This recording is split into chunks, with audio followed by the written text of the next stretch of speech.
Welcome to OncoPharm. I'm your host, John Bazar. I am a professor of pharmacy practice here at the supporting sponsor of OncoPharm, ETSU's Bill Gatton College of Pharmacy. This week I wanted to, this first week of December 2025, I wanted to revisit DPYD testing, which I mentioned on the last episode that FDA has changed the label for Xeloda to call for pre-treatment testing for DPYD. But wanted to do an episode devoting some more time to some of the nuance of that, as that last episode was kind of packed.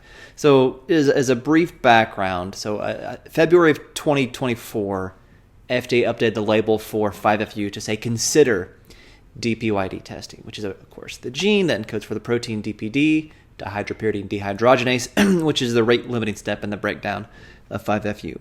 Sometime around that time in February 2024, maybe it was later, maybe it was a little bit earlier, the capecitabine label said the same thing, consider. Well, as I said last week, in October of this year, it says now test patients for genetic variants for DPYD. Now, think about, as I kind of talk through the steps, if you are a place that has not started doing this yet, how to do it, right? So the first thing is how to let people know that the label has changed, okay? And so as a pharmacist, one of the things that I kind of think is we need to kind of our role is to ensure that drugs are used the best way possible. And so using capecitabine, I would then bring in 5FU to that. Part of that is making sure these tests are done before the first dose.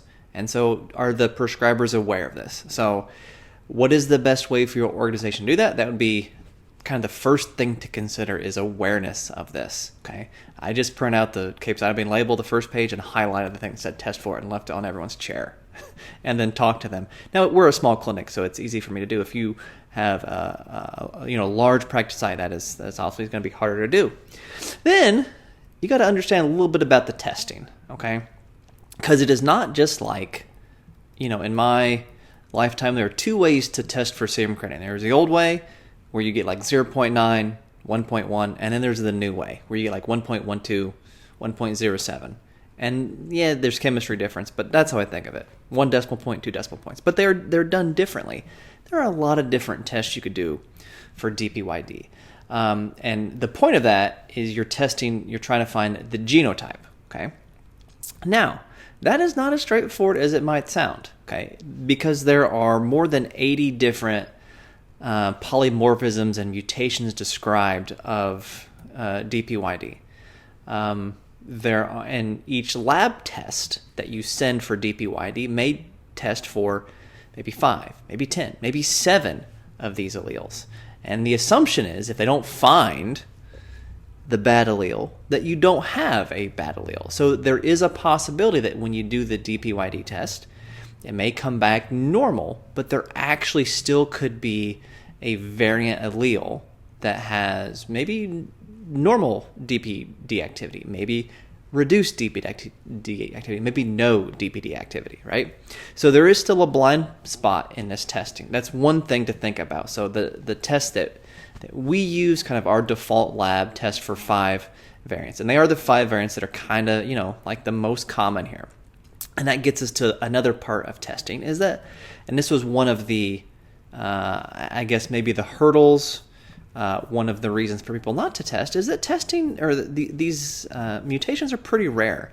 Now, we do have some pretty good data from like Atrium or Levine, one of the places in Charlotte, and Dana-Farber in Boston, that if you do this, and these places and other places I've described, hey, we implemented, either we tested everybody for it, or one of them was like, the default is we're going to test for DPYD.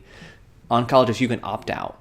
And using that approach, everyone starts testing for it for the most part, above 90%. And they're finding about 5% of people have actionable mutations here, all right? And so, these mutations are out there if you look for them. And 5FU and capecitabine are used in colon cancer is pretty prevalent. You use them in a lot. One of the things that is a little bit challenging to come up to speed with is the nomenclature here. So, for example, one of the most important variants that all these labs test for is the 1905 plus 1G to A variant, which used to be called STAR2A. STAR2A very easy to remember, but the geneticists have moved towards better names, and so there's a number and letter soup that's kind of hard to understand because it's kind of mumbo jumbo even to me.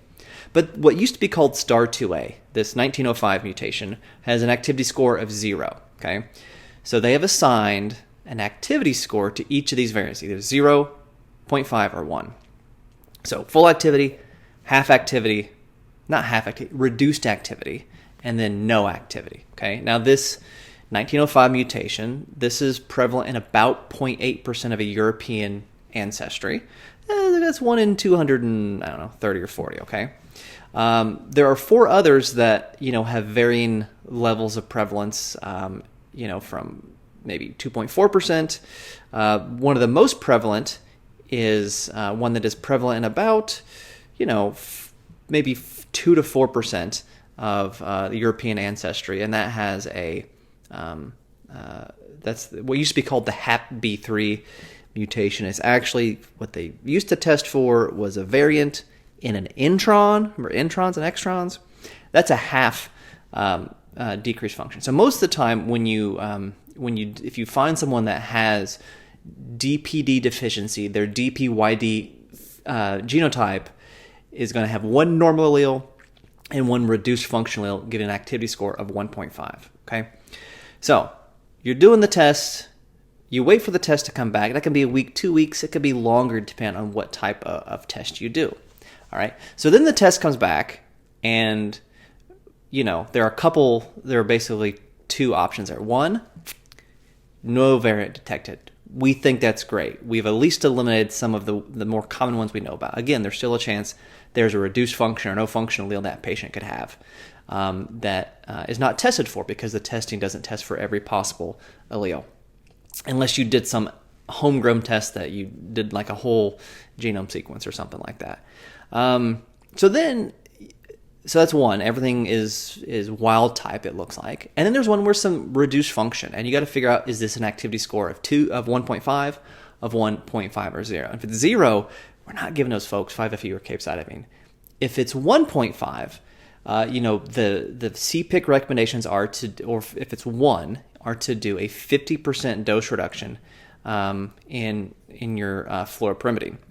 Now, there's a one prospective study where they did this, and there are actually some maybe poor outcomes compared to the wild type folks.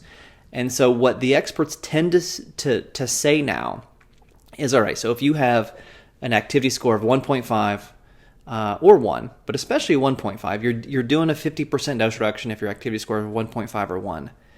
There's a concern out there that these folks that have an activity score of 1.5, so they've got 1 normal allele, they've got 1 allele that's just got reduced function of some kind, that maybe a 50% dose reduction is too much of a dose reduction, and there's concern for underdosing these folks, especially in the curative setting, right? Especially your adjuvant colon cancer patients. So what people are advocating is you still do that 50% initial dose reduction, but we're doing 3 to 6 months of treatment in the adjuvant colon cancer space. Is you assess them for tolerance. If they're tolerating the drug well, then you consider dose escalation. Now, there's some gray in this, right? There's also gray in this activity score. I made the mistake earlier. I slipped up and said 0.5 is half activity. I don't think it's actually half activity. It's just reduced activity. How much of that is probably unknown. It's every reduced activity variant, every allele with a 0.5 activity score probably have varying degrees of activity. You also have to consider the body composition. Are they cachectic? Are they obese? What is their renal function? There are other factors that play into your tolerability to capecitabine and to 5FU. But I still definitely advocate for testing, because you are eventually, if you do this for a decade, you're going to find 1 or 2 people that you would have exposed them to life-threatening consequences with severe myelosuppression, diarrhea, mucositis if you don't test for this. And you're going to find other folks who you are able to empirically reduce their dose and keep them on treatment longer than the patients who have a really bad experience with diarrhea with cycle 1 or something, and they were already iffy about doing capecitabine in the first place, and they just want to do ivermectin instead. And so you can hopefully mitigate some of that as well. Okay, so you've told the people at your site We're supposed to test for this now. The NCCN guidelines for colon cancer have updated their guidelines to say test for it to mirror the label from Xeloda. Then you figure out what test to do. Ideally, you'd like that to be sent well in advance of when you decide to do chemo. So this is something, is this going to be done in the medical oncology office? Could the surgeon send that test so it comes back? If it takes 10 days for this to come back, you don't want to push your initiation of adjuvant chemo from a month to 6 weeks or a month to 2 months, because that is going to affect your outcomes as well. And the label does say to test people unless it is urgent to start treatment. Okay. So you get people to know about the test. You figure out what test you're going to do that's best for your organization based on turnaround time, based on maybe the ancestry, the makeup of your patient population.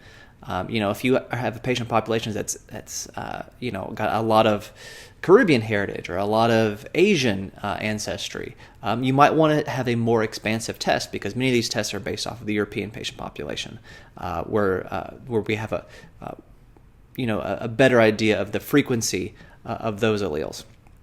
So then the test comes back. Now, in our system, you can, if you go to in Epic, if you go to the results review, it's under other. So if you're looking for it, you might not know that it's there, is one thing. If you go into the chart review section in labs, it'll say DPYD, and then you click on it, right? Now, what would be ideal is for, if that test comes back reduced, that there is a flag that could fire an EHR. This happens, let's say you gave somebody, you're in the EHR in a hospital and you try to order prescribe levofloxacin for somebody. There'll be an alert that pops up that say the dose that you're prescribing is higher than the recommended dose based on their renal dysfunction. That would be ideally like that. You put in orders for capecitabine and boom, something pops up, or you're verifying orders for capecitabine, you're dispensing capecitabine, your nurse going to administer 5-FU. Alert pops up that said, please review this dose. The patient has a variant DPYD allele that's been identified. Okay. Now, a lot of times these I'm going to call them these genetic tests, these fancy tests, they come back in like a PDF that gets scanned into the media tab. In the old days, it'd just be in a chart.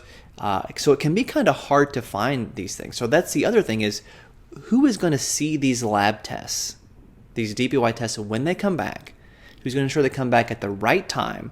And then how are we going to communicate with everybody what a dose recommendation is going to be done, right? And that's the kind of the full process of the implementation part of this that is going to be challenging. This is going to change and evolve over time.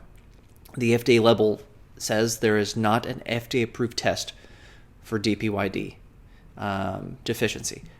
Some companies, they're basically inviting a market opportunity to come in and test for this. So I do think that is going to happen. Someone's going to figure out how to do that. I'm going to, in the show notes, have a resource here that I found very helpful. It's got Jay Patel and Daniel Hertz, who are folks who have written a lot about this, have always done good work with this.